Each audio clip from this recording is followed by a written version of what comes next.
Good evening, ladies and gentlemen, and welcome to the virtual chapter of IACT, IMDHA, and IHS and ICBCH, and all of our other friendly hypnosis organizations that will give you CEUs for spending your time with us here this evening.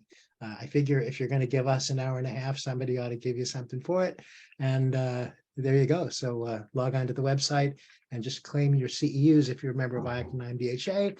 If you're a member of ICBCH or IHF or any other friendly hypnosis organization, let them know that you spent some time with us, and I'm sure that they will count those hours for you.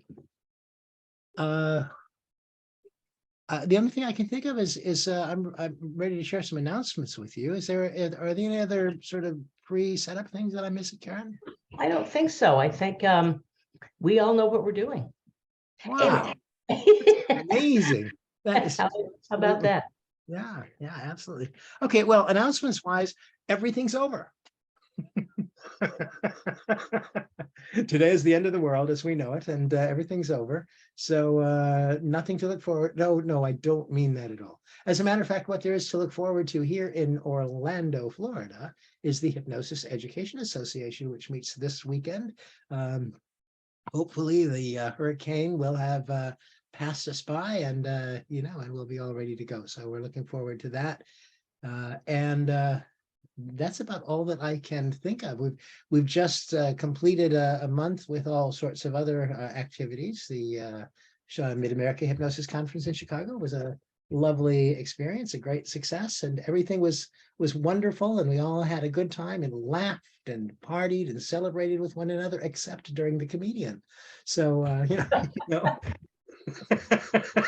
Karen knows what I mean.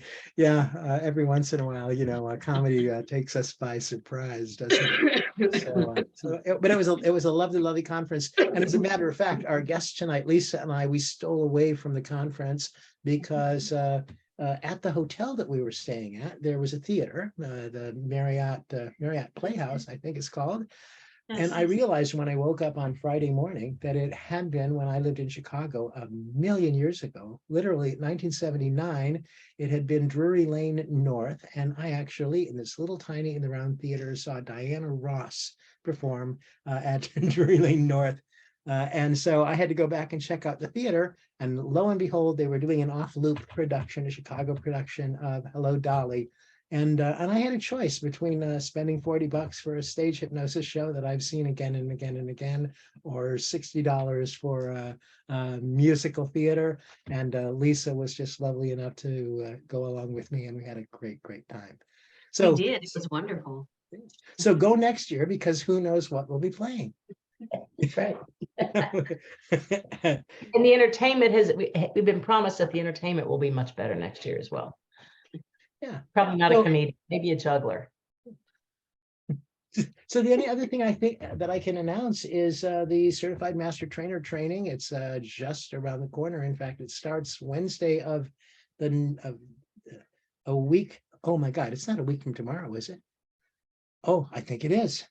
Okay, it starts a week from tomorrow. So just around the corner. We will finish up the weekend at the HEA and come home and brush that off and get ready for the next thing. And 5 days, the CMT training. If any of you that are online in this group already are certified master trainers through IACT and have kept your trainer status active, you are invited to participate in the master trainer training from now on, in fact, for free of charge for the rest of your life, as long as you maintain your status as a trainer with IACT. So it'll always be there. And this is the first time that we've opened the doors up quite that way. So I'm looking forward to see just how that works out. It's online, of course, this time around. We offer it twice a year online in the fall, and we offer it live on the days just before and after the IACT IMDHA conference, which is in May this coming year. So there you are with all of that. Anything you got coming up, Karen, that I am in the process of still working with a great group of baby hypnotists. Certification training is continuing online. And I want to remind you that on January 4th, World Hypnotism Day, Sherry Gilbert and I will do a presentation on metaphor, using metaphor, and an introduction to using metaphor in hypnosis. It's absolutely free. And it's January 4th at noon Central Time. So join us. To register and get all of the login information, just go to karenhand.com and you will find there, let's see. If I were feeling better, I would know this information right off the top of my head. Events, I think, yes, karenhand.com/events. Sorry about that. And then you'll find World Hypnotism Day. Click on that, register there, and I'll send you immediately all of the login information. But put it on your calendar, January 4th, noon Central Time. We'll see you. All right. World Hypnotism Day is always such a wonderful thing. And Patty Scott does some stuff here as well. And I don't know the dates or what it is, but another lively event. And she does hers for charity, which is kind of a neat thing. And goes on all day long. December, our meeting next month. Oh my God, our meeting next month. If you guys have not been to our December meeting, you just do not know what you've missed. We could just leave it there, couldn't we? You don't know what you've missed, you guys. And but what you've missed is a veritable buffet, a smorgasbord of holiday festivities, a 7-course or 9-course meal. It just depends on what kind of responses we get. But basically, in our 7 or 9-course buffet of hypnosis, we get a whole bunch of presenters, and each of them do short things. So everybody that we can gather together, and it's always a lovely, wonderful time. So it's always a great time. Yeah. Cool. All right. Well, we've got some choices now. We want to have a little feature, as we tend to do before we get on with the guest speaker. And I sort of had a few different topics in mind. I finally decided we've got to be prepared for these. So now I have 5 things that I could do this evening, whereas yesterday I was like, well, I wonder what it's going to be. And what occurs to me that might be really useful, it came up in conversation with somebody earlier, is the notion of logical levels. I think this is a nice thing and a good 10-minute topic. Obviously, it's worthy of a day. So for those of you who are NLP folks, this may be old hats to you, but I think it's always nice to look at it again. And if you're not an NLP folk, maybe something new to you that can be really, really useful. So the logical levels comes from Gregory Bateson. And if you don't know Gregory is the husband, or was the husband actually, of Margaret Mead, the great anthropologist. And he was in residence at the UC Santa Cruz when Bandler and Grinder were creating neurolinguistic programming. And he sort of added this as a thought about how people process experience. And Gregory defined the logical levels, and I'm going to actually put something on the screen here so that you can see it. I think it'll be a little more useful for you to look at. Oh, wait, that's not it.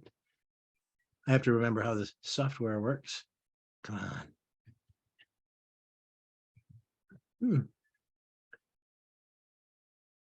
I'm fighting with my taskbar. It's in the way of the share screen button that I'm trying to get a hold of. Let me get this out of the way.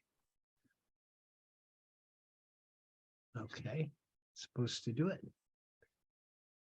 Here we go. And the screen I want to share. So these are, I hope that you all can see this well. I'm going to make this a little bigger. Tell me, did that work? You can see them all the way from spirit to identity. Is that true? Great. So environment is the bottom, is the lowest logical level. Okay. And the notion is this: everything that happens somewhere in some context. So it's pretty much the most basic element when we're processing experience, okay? The next thing is, in that environment or in that context, there is behavior. There's something, and when your client presents to you an outcome, here's what I want to accomplish, here's my goal, there's going to be some place that it happens, and there's going to be something that happens in that place. So we can pretty much count on these two things being there and being there readily. In fact, throughout all of our experience, I think you can look at these levels, and one of the things that's curious about them is that as you do, they can really enrich your experience of the situation. And that's what I want to show you. So we begin with environment as the sort of lowest logical level, behavior a little bit higher than that, something is happening. Capabilities, you'll notice, is not only behavior and things that happen, but things that could happen. What's possible? What capabilities do you have in order to manifest the behaviors that you want to manifest in the environment where you want to manifest it? Above capabilities, there is beliefs and values, and a little bit higher than beliefs and values, by the way, is identity. And identity is a curious thing because identity is actually a belief about who you are. I could argue that identity is maybe a higher level of belief because of the way that it functions for us. And above identity, that is that place where you transform your individual selfness, is the realm of spirit. When Gregory Bateson put these together, he stopped at identity, and spirit was added by Robert Dilts, and we're really glad that he added it because we needed somewhere to go from identity. What we discovered with these logical levels is when there's a presenting situation that a client's trying to resolve, usually, if you don't know where to go for a solution, try the next higher logical level. So, for example, if somebody's trying to manifest a behavior and struggling to manifest that behavior, then it makes sense to consider that, oh, perhaps they need to develop the capabilities in order to do that. So you go to the next logical level, right? To understand capabilities is what we need. We get the capabilities, then the behavior falls out of the capabilities in the environment. Identity is the one that really sort of stands out for me, but and I'm going to run you through this very quickly in a minute. It really stands out for me because some people present their problems at that logical level rather than at some other logical level. For example, some of you may have worked with a smoker who didn't talk about smoking as some behavior that they had, but talked about themselves as a smoker. And I know that this is true for me, by the way. I smoked for a long time. Was very, very good at it. Okay. And part of the reason that I struggled to get rid of it, in spite of all the things that I knew, is every technique that people were presenting to me, or everything that people were presenting to me, failed to recognize that smoking was something that I identified as a part of who I was, not simply a behavior that I was trying to navigate. So you notice that. Now, the thing is, by the way, if people are struggling at the identity level, notice what happens if you step up a level higher. Some wonderful stuff becomes available to you that can actually transform you at the identity level. I'm going to give you just a really quick, let me look at the clock here because I don't want to, I've got about 2 minutes left. So here's a ride that you could take if you have time. And I'd encourage you to maybe jot these down and just give it a try. If I were doing this in my office as an NLP piece, we would put these things on cards on the floor and people could step from one to the other. So they presented outcome. And by the way, this is really useful for people in training as hypnotherapists, do the kind of work that we do and trying to build a practice. It's one that always comes up in the classes, right? So we talk about where will this be? What will it look like? What's the behavior that you want to engage in? And we'll stand on the behavior space and identify the particular behaviors involved. Then we stand up to the next place and we ask, and what are the capabilities that you bring to this? What are the capabilities that make it possible for you that you have to do those behaviors? And by the way, and also, and this is where it can be enriching, is what capabilities do you need to access or develop in order to be able to do this more effectively? So it offers some feedback, some information as well that can help you grow. After you look at the capabilities, right, then you step up to beliefs and values. And the question is, what do you believe or what do you value regarding these, the capabilities that you have that you will use to do these behaviors in the environment? Another way to say it might be, what's important about this? Why is it worth doing in the first place? And you can explore the values that are associated with it. Then you step up to the next higher logical level, which is identity, and ask the question, and who are you that believes and values the things that you believe and value, that has the capabilities that you have to do the behaviors that you want to do in the environment that you want to do it in? And here, when you talk about identity, by the way, this is one of those forest in the trees deal, right? You're actually inside of it. So the best way to talk about it isn't I'm somebody who, or anything like that, but to talk about it in terms of a metaphor. So I've seen people identify a friend of mine in the NLP community in California, for instance, at the identity level, saw herself as a butterfly. And, and that was pretty cool because she was, in fact, the social butterfly in the community. But the issue was that she didn't really have a lot of individual close friends because she was so busy being the social butterfly that she was. So, so after that, we step from identity up to spirit, and we ask, what's even bigger than this? Bigger than yourself? What is it about this? This is the place where if any of you have seen the Blues Brothers, I know it was a long time ago, but one day Elwood woke up and discovered that he was on a mission from God. I think when you get to this place where you step beyond yourself and you ask, what larger purpose is served? It connects you with a force that is in fact bigger than yourself. So we get to the top of the pyramid and people have this sense of, wow, I am an agent of planetary transformation. That's why I do this work. It is in fact bigger than me. Knowing yourself as an agent of planetary transformation then, and here's where it gets interesting, we get an anchor to that. We just like really hold it, hang on to that state for a minute and understanding that that's what this is about. Let's step back down now to the identity level and check in and see if there's anything about that metaphor that you had earlier that needs some adjustment based on your awareness that this spirit that runs the thing is really operating here. So my social butterfly friend decided that rather than being a butterfly, she needed to adjust her self-image to be a hummingbird because hummingbirds can hover better than butterflies can. With that understanding, that transformed understanding of identity because of the spirit that runs through it, we now step down into beliefs and values and reevaluate one more time. What else do you believe, or what have you come to believe through this process? What is it that you value that you can take into the work? And stepping back down to capabilities, what capabilities are now available as you think about it this way that you might not have thought about before? What behaviors, or how might you modify the behaviors that you want to engage in the environment where you want to do it?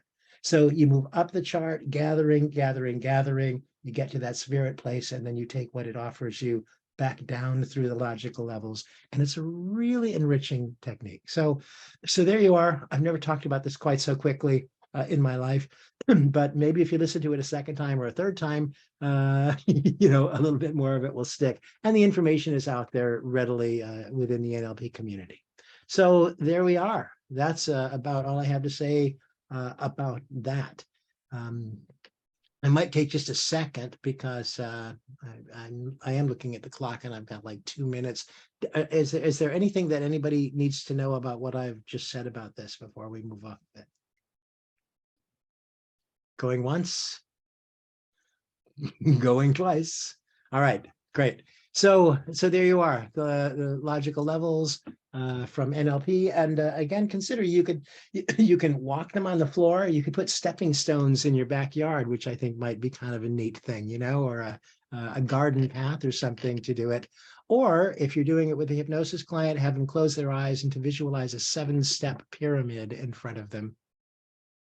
They can climb up the logical levels, that is stopping at each one and and having an experience there before they move on, and then from the top coming back down and taking what they've gained in the process back down into the earth plane where it can function for them in their lives and in the world. Amazing.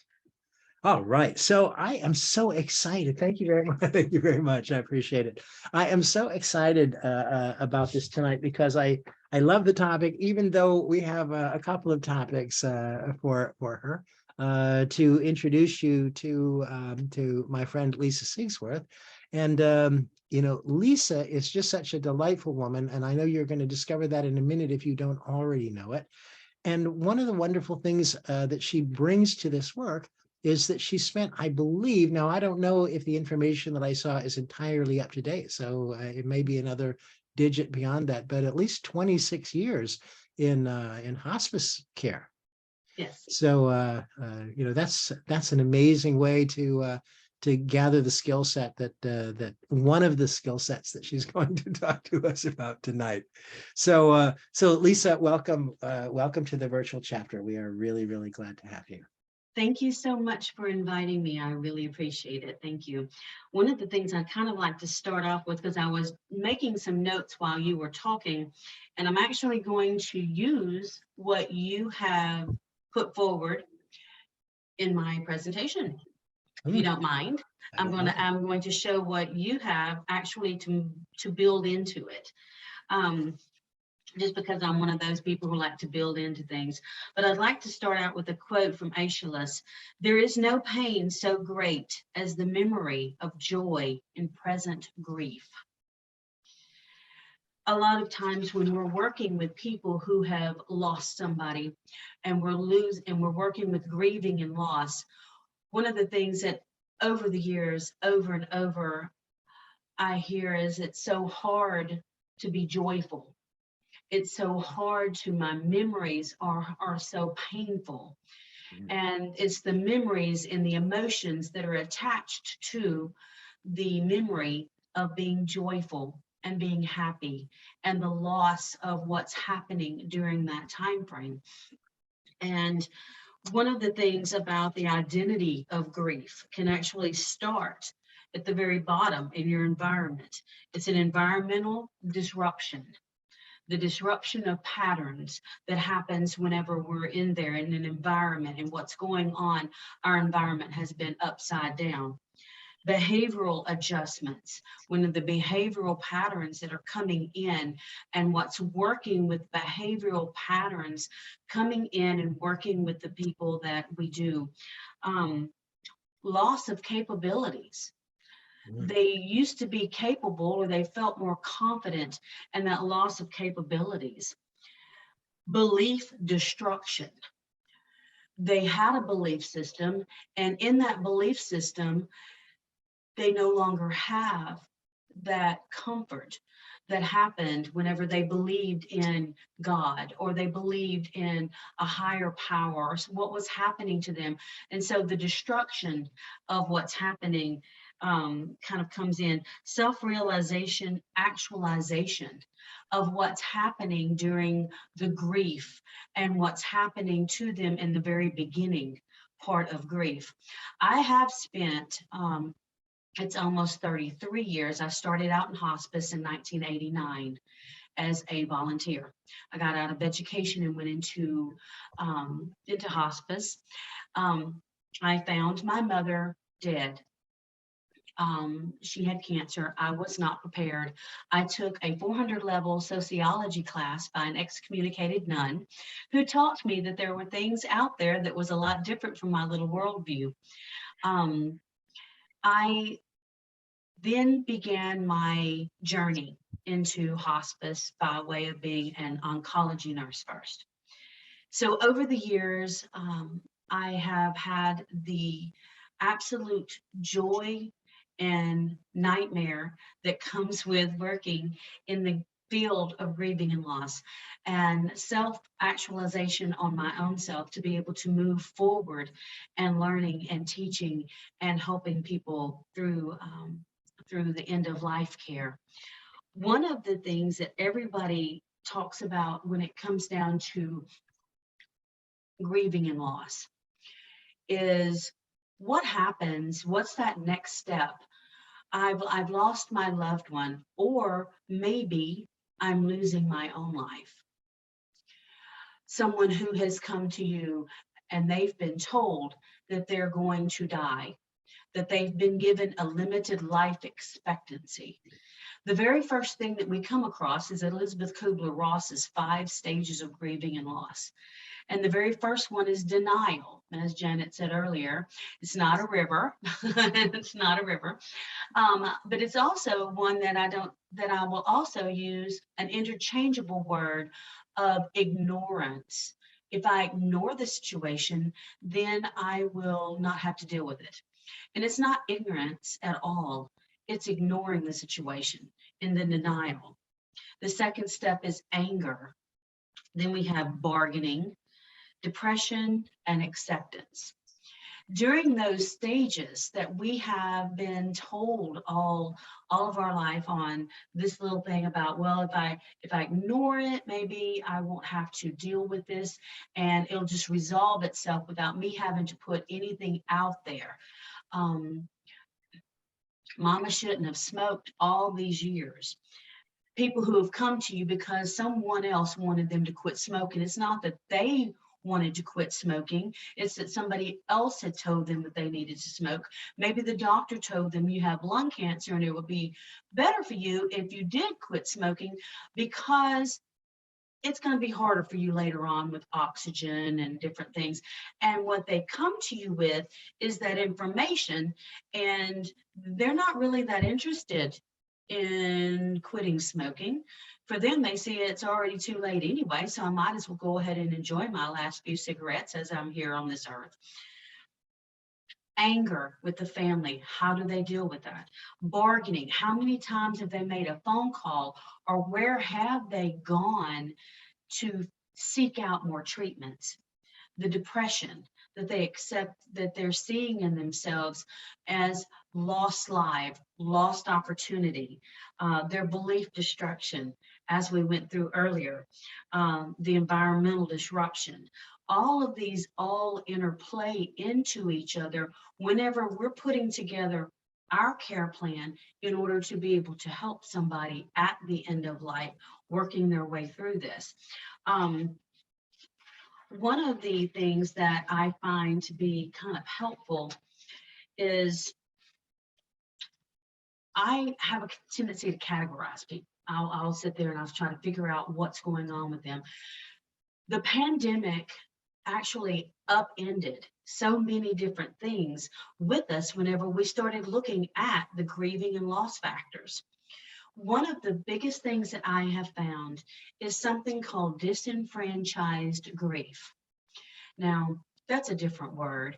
And if you haven't heard what or know what disenfranchised grief is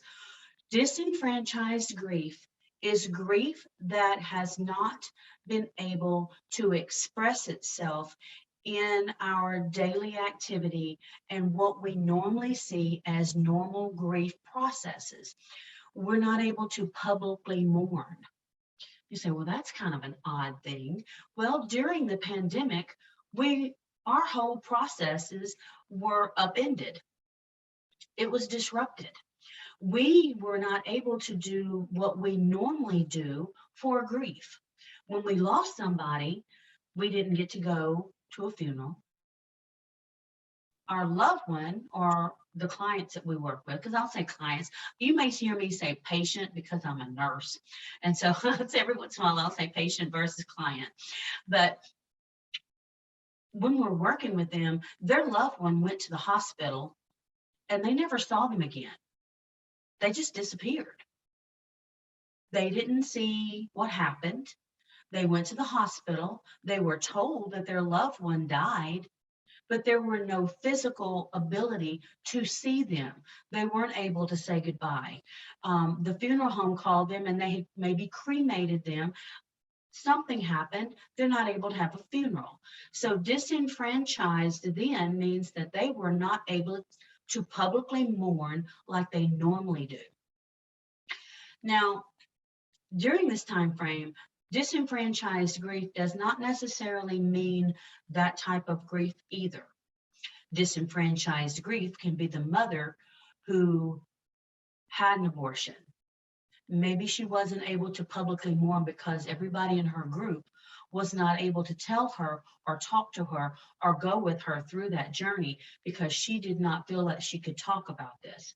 Maybe they had a partner and their families and their groups in their area weren't allowing them to publicly mourn for what they thought that they should or they should not do. Maybe their religious backgrounds came into play.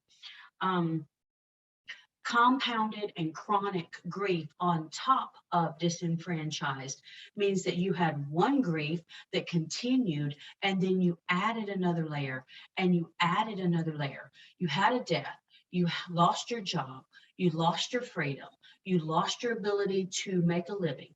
Then your dog died, your cat died. You had all this grief that added on, it's compounded up until you weren't able to function in the way that seemed like you didn't have a lifeline. So that grief is all encompassing, and it can actually affect every little bitty piece and part and parcel of our life. Now we're sitting here thinking, I feel fine. And then all of a sudden, it takes one small, minor thing that happens, and our whole entire boat falls. It just sinks. Because all of that compounded grief becomes forward. It becomes to the front. It actually starts sitting there. Think back right now to somebody that you've had to work with or you've been working with, and grief is actually the base component to what was going on in their entire life.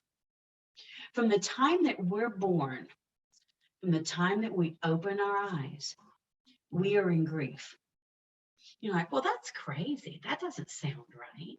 Well, it's a loss, grieving and loss. Grief is the internal mechanism that we have that internalizes what we feel about going forward and doing things in our life during a loss. During the loss, when we're first born and we're learning how to crawl, we have a gain. So we're able to see a gain, so that grief doesn't come forward as much as a loss, but a gain. Until the very end, whenever we're looking at our own mortality, then we don't see a gain as much as we would if we see a physical manifestation of a big gain. Does that make sense a little bit? If you're crawling, you lost the ability to crawl and you learned how to walk. So none of us, I can't crawl very good because it hurts my knees. My knees does do that. But when we were babies and we were learning how to crawl, we could crawl all over the place without any problem. But once we were able to stand and walk, we lost the ability to crawl comfortably. Okay, so as we do that, then we learn. We lost the ability to babble as well. We learned, and we were able to move forward where we could speak. So everything in our, we lost this, we gained, we lost, we gained, and it continues on until we don't see that anymore. Grief has a tendency to compound itself over the years. The loss of innocence. I've spoken to many of my clients traumatized through rape. They've been molested. They lost the innocence that they had. That is a grief. That grief compounds itself over the years, manifesting itself at some point in a physical issue. Physical problems, physical addictions, different things that happen. But it's a grief. It's an internalized mechanism that we see and we're able to go forward with. Now, one of the things that we have to go for whenever we are actually working with our clients is something I like to say is called retrain to reframe. And one of the things that we have to relearn during this time frame is to relearn joy, relearn how to have fun, relearn how to laugh, and learn how to laugh again. Relearn how to relax. Many times we fail to remember that those small things are what helps us to move forward in grief. Then we must learn how to reinvent ourselves. Reinvent sleep. One of the things that you'll notice during the grief process is that they have sleep disruption. They're not able to get a good night's sleep. It's not restful the REM sleep is not there. So reinventing themselves to be able to reinvent the art of sleep, reframing that, reframing and reinventing their daily activities, everyday activities to be able to move themselves forward, reinventing. I'm sorry, hold on just a moment. Reinventing their new normal. Maybe they don't need to get up on their side of the bed anymore. Maybe they need to get up on the other side of the bed. Putting that foot forward in the morning and putting down their foot and saying, today is a good day to have a good day. With every step that I take today, I will have a good day. I will move forward today. Reinvesting in themselves, reinvesting in their time, reinvesting in learning how to do everyday activities, going toward a support group, or just supporting themselves every day in every way. We tell our clients every day in every way you're getting better and better. How are we telling them that? What kind of support are we telling them on that? Do they know which direction to take? In every day they're getting better, and better what? Better in reframing themselves, better in moving forward in what direction? Because sometimes they've just lost their way. Maybe they need to learn how to journal. And maybe it's time to reinvent themselves as a new you, because they're new. This is a new normal. I have had patients and clients come to me and say, I don't know what to do. I've lost my entire identity. My partner was with me for so many years. I don't have an identity anymore. This was my identity. My identity was being part of a couple. My identity was being with my partner. My identity, well, their new identity for them is grief. And so then you have to make sure that we work with them on secondary gain. Is that become, now that you see them, every time that you see them, you say, well, there's that person who lost their loved one. And then you sit there and that becomes their identity. So helping them to retrain, to reframe, actually moves them forward to be able to relearn a new normal. Whenever I'm working with clients, I use a train. I put them on a train.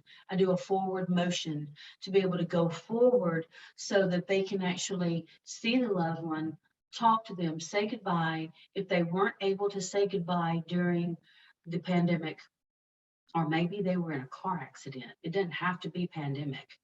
Many people have lost people who weren't able to say goodbye. Putting them into a situation, because we're all professional with this. This is our forte. This is what hypnotists do. You work with these people. This is magic to be able to do this with them, to help them move and put them in there where they can actually do, as Mike, I love Michael's core transformation.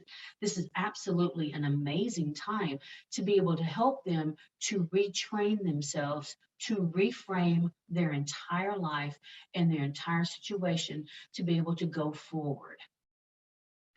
I'm going to take a moment, because I know that my time frame, I'm kind of watching my time, and I will do all the time. So are there any quick questions so far as anything that I've said?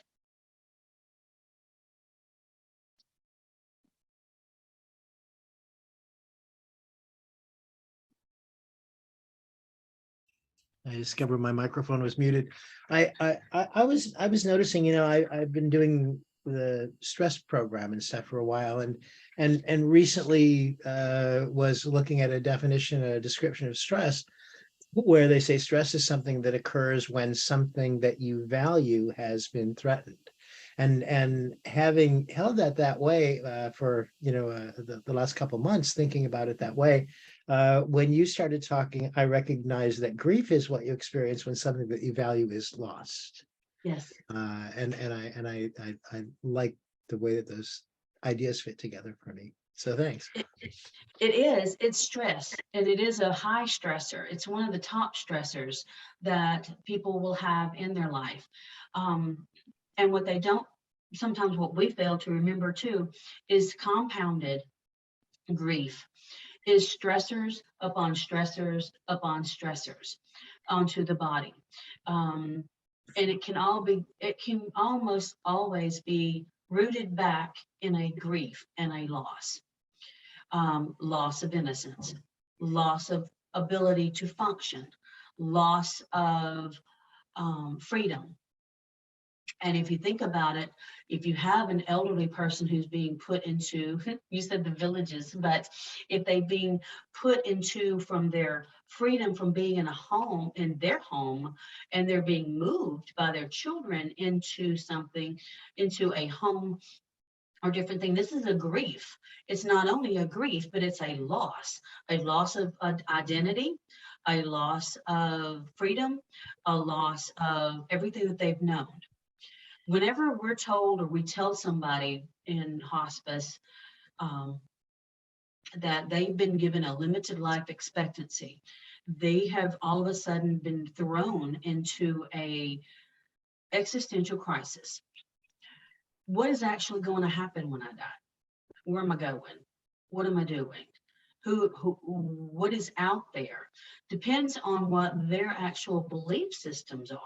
If they have a belief system, they may not, but they're going to question it. And until we actually cross over, we really don't know. It's just one of those things that we have to go forward with them and help them to explore, because their exploration is different than what our exploration would be for that. Our exploration on there would be for us to help them to frame out where and what they want to do. Whereas their exploration would be along the existential, spiritual lines of trying to figure out, where am I going when I die? What's going to happen? Am I about to, is there heaven? Is there hell? What is going on? So sussing out their cultural and spiritual belief systems helps to be able to frame where we need to go whenever we're working with them on there. It's not us. That's where our ego goes out of it. We're not there. Well, that's not what we do with them. They already have a basic idea, but we can't overpower and put our belief systems into what they believe. It's on top of them. When I'm teaching, when I teach at Angola prison system in Louisiana, the men there are there because of a reason. And they will tell you that they're there for a reason.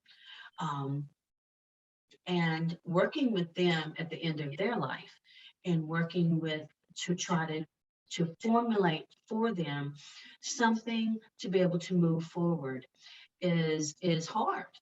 To be able to seek your cultural, seek your identity, keep your ethics in place, and then working with them to figure out how to reframe what's left of their life.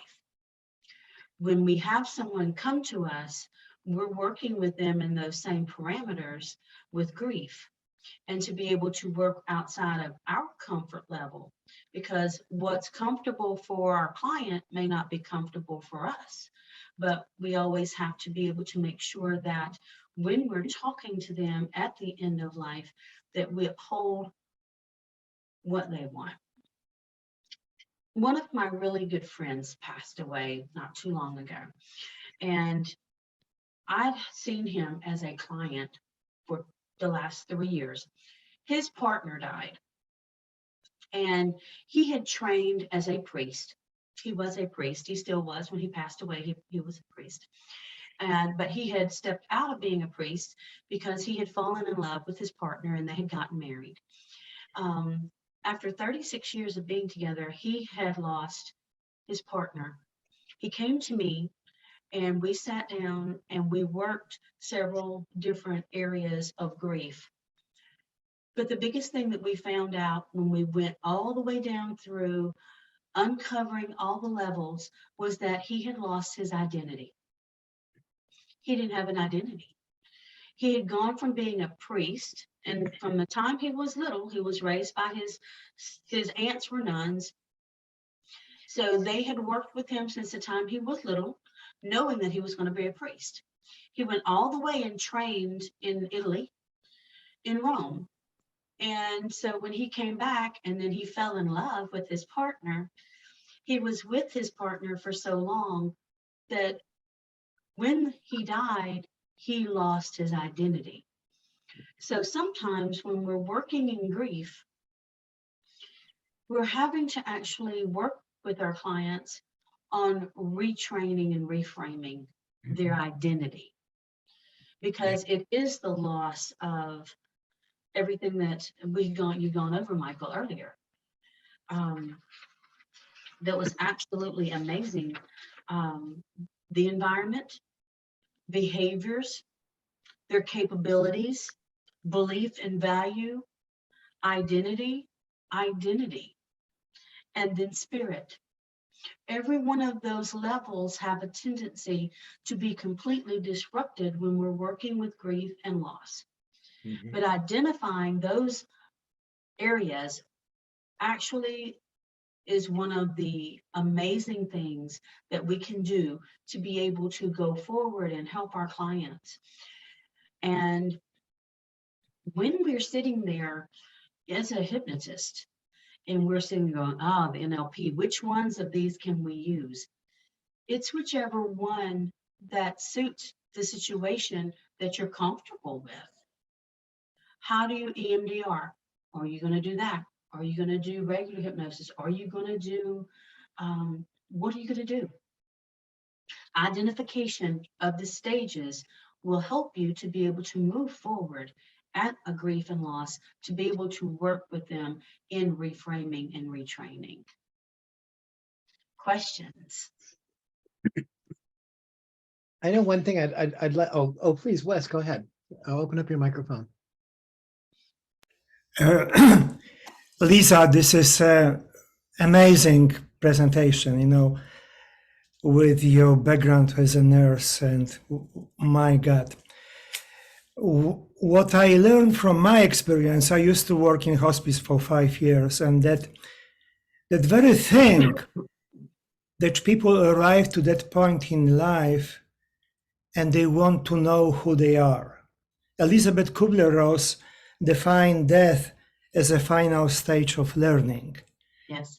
And I believe that this is learning about who am I. And the question to you is, and actually when I battle with this question, I got trained as a chaplain, because in hospice you cannot talk about God until you are qualified.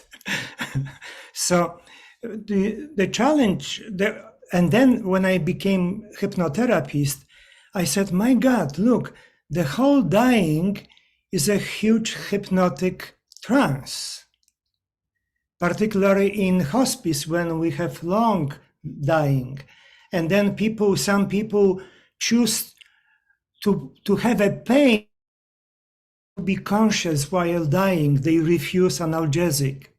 So what is your take on our main tools of navigating between subconscious mind, conscious mind, as it applies to this self-learning in grieving and dying? One of the things that's very important to know, to remember too, is that in hospice, a lot of them are on a lot of pain medicine. And that's actually one of the things that I started doing whenever I first started in hospice, was teaching the nurses how to do hypnosis to be able to do pain management and symptom control, because a lot of people want to get away from that. So, and it also depends on what the diagnosis is.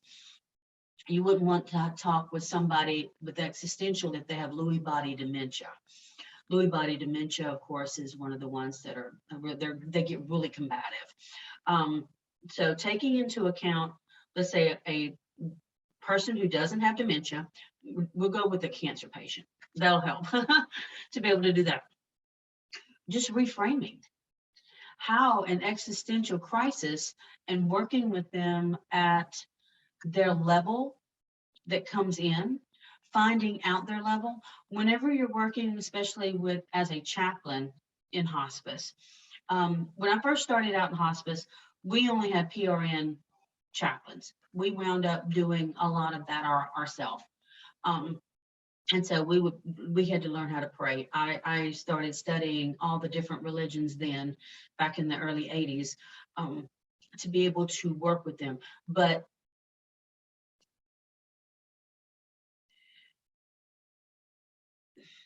I'm trying to think of the best way to put that. Because I've spoken to you before on this a long time ago. It's actually,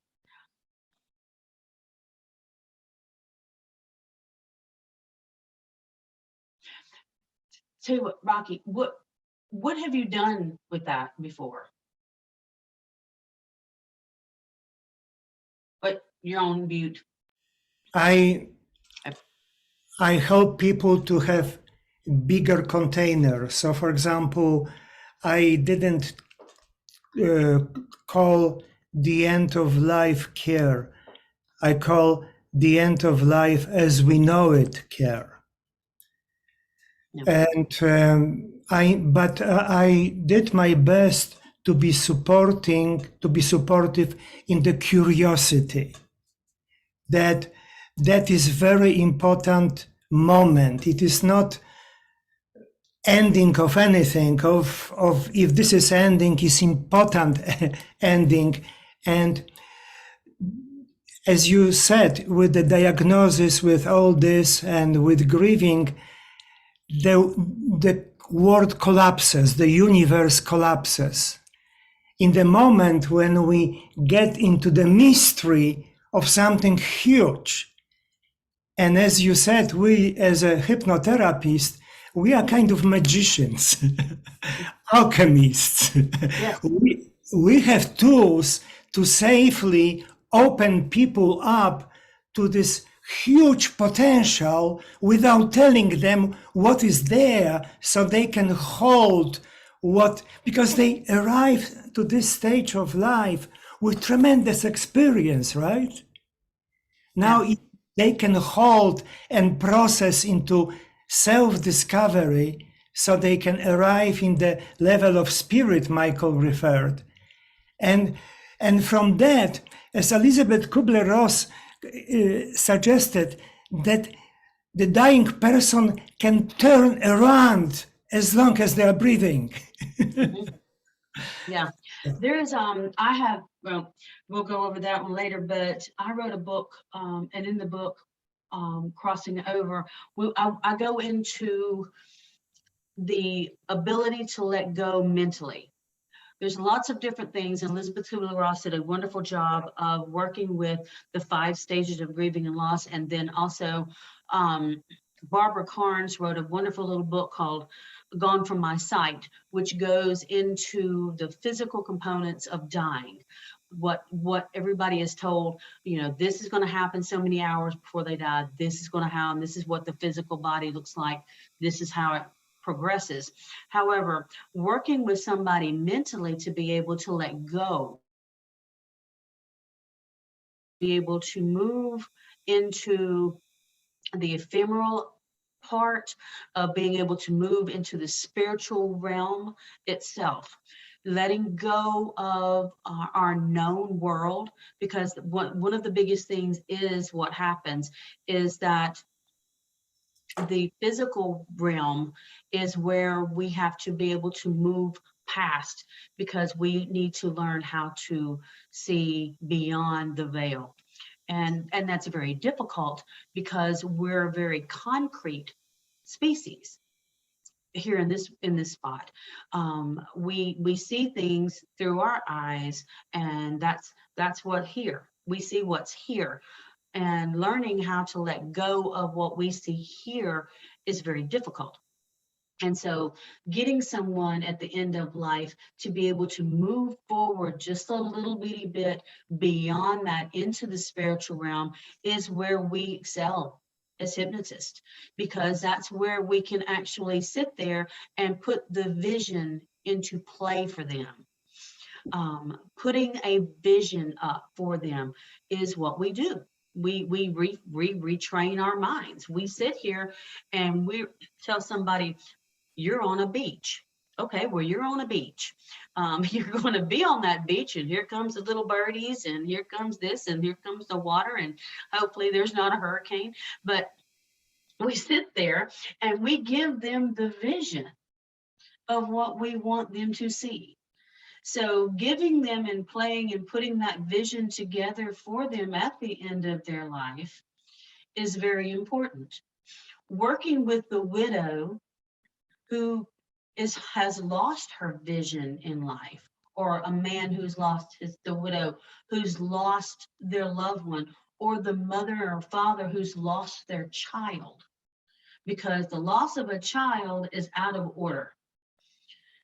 We see an order to death and dying and life, and our vision of our life is always put together on our own, the background of what we were told since we were babies. We have a vision of what our life was supposed to look like. And when there's a disruption in that vision is where pain and suffering comes. Mental pain and suffering. The people who've lost somebody, they lost somebody, whether the person left them or died. They have broken heart syndrome. They have the different components that come into that, but it's the loss of the vision that they envisioned of their life. So being able to reframe that vision is where we excel as hypnotists.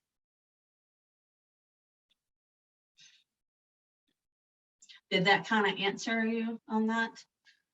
Oh, thank you so much. I really appreciate, and putting vision into play. What a fantastic expression. Thank you. Thank you.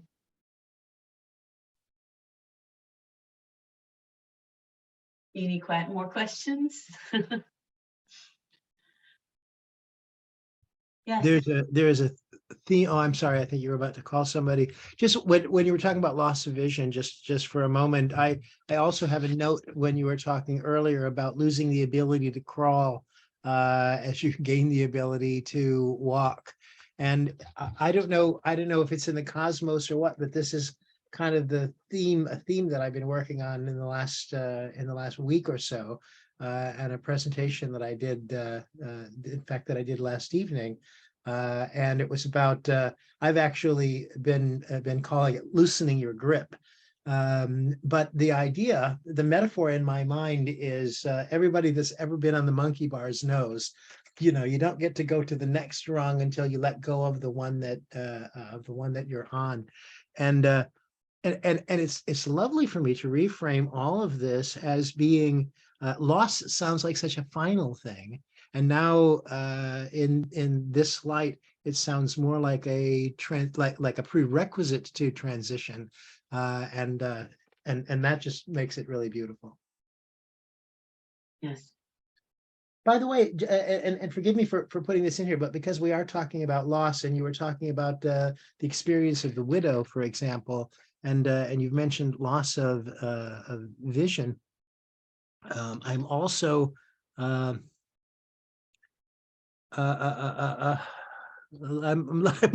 losing my train of thought right in the middle of talking to you. I'm just going to let it go for a minute.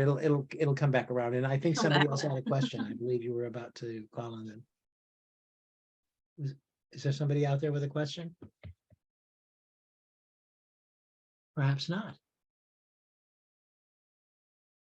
Oh, I know what I had lost, at least, so I just want to include it in here.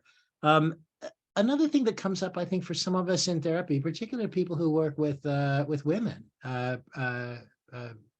is I've dealt with a few women who have come to a place in their life where they discovered or were disappointed to discover that they weren't going to be able to have children, for example.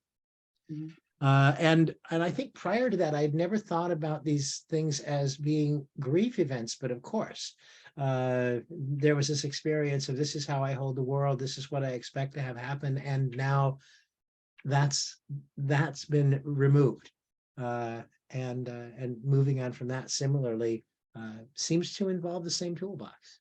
Yes, it is. It's a grief. It is a vision, loss of vision, the loss of the vision that you had for your life, or the vision that somebody else put onto your life. Maybe they were told from the time that they were little that, you know, you need to be a mother and you're gonna have a child and you're gonna have this and you're gonna have that. Men can also have that ability to not be able to have children for that too. So it can be a grief on that also. So grief can be many faceted. It is so many different bevels on like a diamond. There's a little, maybe one way it glints one way, and then you look at it a different way, and it's sitting over there just shining a different way. And the way those, you know, the light catches the grief is how it shows up in our life and also to those people around us.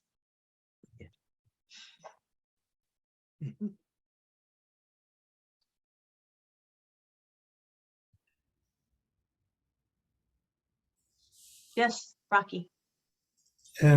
Sometimes we actually may be inducing grief, because when somebody presents to us and vision what they want to be, then often we say, what are you willing to sacrifice or give up on in order to achieve what you want? So in this case, we like creating the necessary grief, right? Because they have to give up something. Yes, it is. The visions, the way that you have vision or way that you had set everything up to your life, and then someone tells you, or you have to make what you think is a sacrifice for that vision that you see to be able to go forward in your life. I worked with a little girl that has trichomania, and that was a very large grief in her life. She had become that which her tormentor, her abuser, did not think was pretty. So she pulled her hair. She pulled all the hair out, all her hair here, eyebrows, eyelashes, everything, because her tormentor had told her that she had the most beautiful hair in the world. So her grief was the fact that she then became something that she felt was hideous in order to be able to make sure that she was not attractive any longer. So her ability and her grief came down to the loss of innocence and the loss of her ability to be able to function in the society that she was no longer felt that she was a part of. Grief is a very, very layered thing. It's a very layered thing.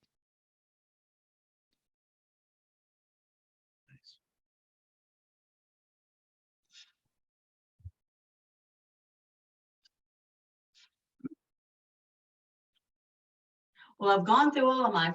Yes, hi, Gloria. Yes. You're yeah. What I've been around so many people that passed in my life, relatives and that, you know, short term, long term, yada yada. But what impressed me too was what you were saying, when we go from crawling to walking, we've lost something. I mean, who would really think about that, you know, consciously, right? However, what you were saying about the pandemic, I mean, to me is extremely powerful, because I'm thinking now, all the people that had losses in the pandemic, between the ones that transitioned past, whatever you want to say, and the ones that were left without the ability to prepare or nurture them or say goodbye. I'm thinking now, maybe that is why we have so much more chaos in the universe currently than we had before, because so many people are acting that out also and don't realize it. Yes, the grief and the anger in the stages of grieving and loss, they weren't able to sit there and publicly mourn. They weren't able to go through the normal grieving process. Then you had compounded grief on top of the fact that they lost their freedom. They maybe have lost their jobs. They lost the ability to publicly grieve. And then they're not identifying those layers that's happening. So the anger, and you're right, the chaos that goes along with it, because they're not able to function like they were thinking that they could. Yes. You can identify a whole bunch and it's hard to be able to sit there because they're not able to move forward either. So they're stuck in one spot emotionally in there.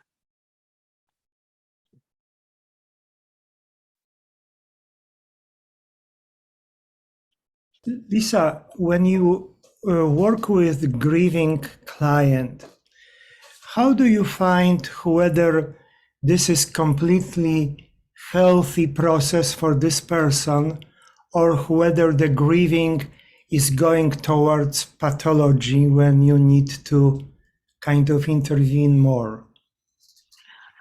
Normally in my intake part, I'll start talking to them and find out where they're at grieving wise, if they come to me for grief.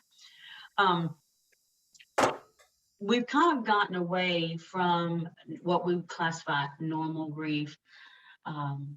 They've now decided that, grief is individualized. Grief is specific to each person, depending on how they have processed grief or losses prior to going into the grief that's actually causing us to come see us. Okay. So if I see somebody, I have referred out to a psychiatrist because I'm not. When I see somebody that has gone through something and I feel that they're not moving where they should with grief, and it's becoming abnormal grief, abnormal and extended grief, then that's somebody who I will send over. But I've also had psychiatrists send me people for grief that are already in abnormal grief. And what they want me to do is whenever they call me about somebody, I have a person who I've been working with this person for a couple of years and they're not moving forward. Can you help them? That's usually where I will get somebody in abnormal grief. They'll send them to me. I will sit down and we will go over a couple of things. And one of the things that I like to talk to them about is journaling. And I'll start working with them on journaling to get down to the root. Because usually on top of having like a massive grief trauma event, a mother who has lost a child to a car accident, and then a couple of months later, she lost another child to another car accident, go figure, and then her whole life, that she's done nothing more than has been their mother. So she not only has had a compounded trauma happen by loss of 2 children, these were her life. So she's also just lost her identity as a mother, okay? So she's lost her identity on top of the fact that she's got out of line deaths. And when I say out of line, her parents may still be alive. Usually we see our grandparents, our parents, us, and then our children. Out of line is a child dying, okay, or a grandchild. It's out of line. I will first start with them on identification of the first trauma, and then start working backwards, because then we'll usually go through just like Michael had with those sections for identity. Identity, id, ego, all of that. In the journaling process, one of the very first things, let me see if I get my notes here. One of the first things that I'll ask them to start journaling is my biggest struggle right now is, and then we'll start asking questions. What is your biggest struggle right now? Where do you find yourself? The things that are getting me down right now, and then start listing out things to be able to see where we're going. The worst thing about my loss is, and then we'll go over for that and see where we're going and where we can actually have, and I hate to say, a jumping off point. Find out where we need to start identification of those issues. EMDR tapping works very well to be able to start with the first remote emotional releasing on that, but it also depends on the person. Some people don't like to be touched. Some people don't like to touch themselves. They don't like to do stuff like that. Some of them, you have to figure out where you're at with the client and what actually is their comfort zone. Finding out in their journaling process where and what. I've always tried to talk to them about, you miss this person. Okay, what do you miss being able to talk to them about? Let's make a journal entry on a plain sheet of paper, and you journal out and talk to them just like you are going to be talking to me. Tell me, and you tell them what they've missed in this last year or month, or how long it's been, or maybe even a couple of years. They may be stuck in the grief zone for years. So let's go backwards and tell me, what all have they missed in your life? Write it all down. Let's go through and write it down. And then as they get those letters in, I'm a real big component of going out and burning that, if you're able to, because some areas, if you got a burn ban, you can't do that. But get a bucket, read it at the grave site, or outside somewhere that's very important to you. Read off everything that they've missed, just like you were going to have a conversation with a friend. And then as you burn that, I'm sorry, as you burn that, then the smoke goes up, and to release those emotions, to be able to let them go as a part of a process. As they read it, they finish it, they burn it, allow the smoke to go up to the heavens or to wherever they believe that that person has gone, to be able to uplift and to release the emotions. Because when we're writing, we actually sit there and we put our emotions from our mind into our hand, from our hand onto the paper. So you push the emotional attachments and the emotions through that as a channeling session on there. So you're allowing them to channel their emotions onto the piece of paper. So allowing them to do that, once they release those emotions onto the sheet of paper, then they can read them out loud. Then they can burn them and allow those emotions to release.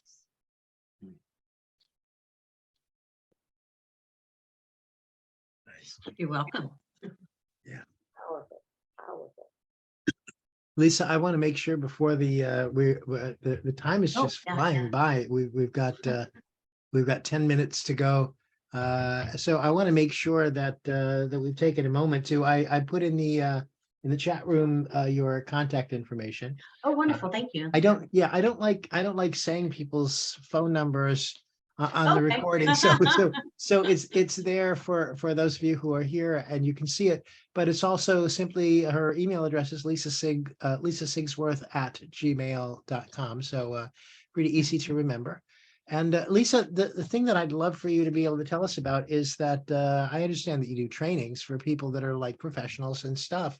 So what kind of trainings do you do? What's I actually am an LNEC trainer, an end-of-life nurse educator. It's an 8-module group setting thing that I actually train out of City of Hope in Los Angeles. It's out of Los Angeles. But I travel around and I am contracted with LSU and Tulane medical centers, and I do their orientation programs there. I also train hypnotists on end of life care to be able to identify cultural, spiritual, ethics. It's a whole section that I go through. It's almost the exact same thing, but it's modified for hypnotists to be able to teach them to be able to identify. My retrain to reframe is teaching people how to to use my section on a train, put someone on a train to be able to say goodbye to their loved one, or say goodbye to somebody in their past, to be able to heal that section to go forward. And it's going into progression in there. You not only are seeing the memories going past in the train, but you're going forward in time so that you're moving forward, so that you actually go through. And as you're leaving the train, then you're able to do a little bit part of your core transformation to be able to transform them for healing and find out what's missing to be able to move forward. Right. Neat. So, ladies and gentlemen, you have Lisa's contact information. If you're interested in this kind of training, please be sure to get in touch with her, and she'll let you know how to go about that. Thank you. Yeah. Lisa, I've come full circle from something that you said at the beginning about I've already mentioned it twice because it just fascinates me. I did spend a lot of time on the monkey bars when I was a kid. Losing the ability to crawl in order to gain the ability to walk was an interesting thought. But here's the next thought that sort of came to me, is that when you gain, first of all, in order to move forward, you have to let go. Yes. And in order to let go, you have to move forward, paradoxically. So I suddenly noticed that there's this other idea when you gain the ability to walk, whether you were crawling or not before that. The other thing that you've lost is the inability to walk. And and I think it's kind of curious because you mentioned secondary gain, for example, earlier. And I think there's always this notion as we get to the next place, there is something that we have to leave behind in order to get there. And the gains, there's some advantages of being unable to walk. People get stuff for you, and then there's a time where you start crying to your mother for something, and she's sort of pointing, because you can go over there and get that your own self. Cool. Just an interesting thought.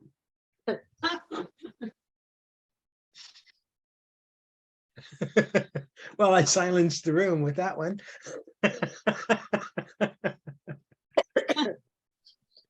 So anybody questions for Lisa? We've got these just a few minutes left with her, so please take advantage.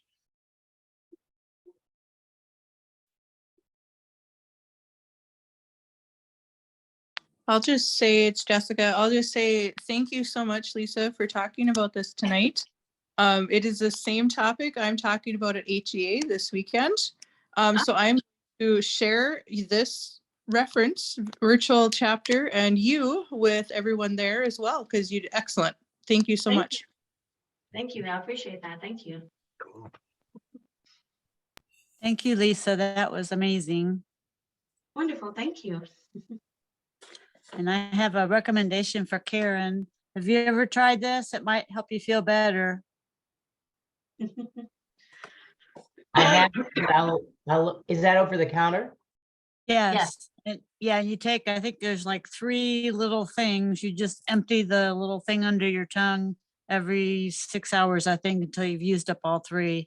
Might shorten the duration of your symptoms. You can get this in any pharmacy. You just go there and ask them for the oscillo for flu, because the whole name is oscillococcinum, but pharmacists know oscillo. And the deal is that this is one of the proven homeopathic medications. but the trick is to use it as soon as you have any symptoms, and empty vial of the granules under your tongue every 4 hours, 3 granules.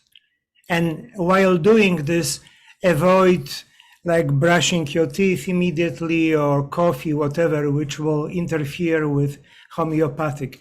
But this is rescue meditation I always do when I am facing flu. It's good stuff. Thank you for the tip. It's a little too late for me to do the right thing now. I can't start the medication now, but but It's I never will. too late, I've found. Yeah, I will look for it. And Janet, in due respect to you, I was going to ask for a second opinion, and Dr. Rocky gave it to me. So I will now definitely. Nice. And the thing that we know, Karen, is that if you get rid of your flu, you probably won't grieve. I Because- probably won't. I'm ready to lose it now, and I don't ever want to find it again. So Lisa, in all of your years of experience, what's the one thing that that occurs to you that you would love to pass on to hypnotists that would make the most difference? Where can we start if we don't have time to take a whole class? Let's just, oh, I know, here I'll give you a choice point here. Here's the choice point. At the beginning, you said that you were trained by an excommunicated nun who taught you that there were things out there beyond your little worldview. You got something to share about that? I've always been a very curious bird, even when I was little. And so back in the early 80s, I had always read about reincarnation and near-death experiences and different things because it was just something that was very interesting. What she did was she brought in people who had had near-death experiences for us to be able to talk one-on-one with. And I learned about hospice during that time frame because I didn't have that ability. It wasn't offered to me when my mom died. It wasn't available in our area. And so I needed that. She sat us all in an AA group in a big round circle. And I couldn't tell. I couldn't talk about it. Our Uh-oh. grief. She wanted us to talk about this, and I couldn't get it. The throes of grief, when you're talking, it seems like someone has their hand around your neck sometimes. Yeah. So during that, I learned how to regain my voice and how to put a finger on the grief and to be able to move forward. And I've spent the majority of my time trying to make sure that nobody went through what I went through, walking in and finding my mom dead, being told your mom has 6 months to live and she died in 2 weeks. Mm. But during that time frame, I've spent the majority of my time working with people, working with nurses, chaplains, social workers, working with families, just to try to make sure that at the end of life, they had somebody to be able to reach out to talk to. Yeah. Lovely. All right. So, and a lot of it has been my own grief, working my own way through my own grief and learning. And I found in hypnosis, I found an ability to work on a whole different level of grief. All right. Well, thank you so much for sharing that with us. We are at the end of our time. And Lisa, are you ready for this? Because I know you haven't you haven't had this experience just yet. But if your lap bar is in place or your seatbelt is securely buckled, you'll be just in the right receptive position for what comes next, because we're going to invite everybody to open up their microphones and to just let you know all at the same time in a great cacophony of love and affection how much we appreciate the time that you've spent with us. So please, everybody, open up your microphones and say goodnight, and thank you to Lisa. Thank you. Thank you. Thank night, you. thank you. Thank you, Lisa. Well, thank you so much for giving me this opportunity. Thank you. Yeah, you're really Much welcome, Lisa. appreciated. Thank you, Lisa. Beautiful. Thank you. Welcome. All right. So good night, everybody. We'll see you in a month. Thanks, Lisa. Thanks all of you all for being here, and keep coming back. It works. Thank you. Bye-bye.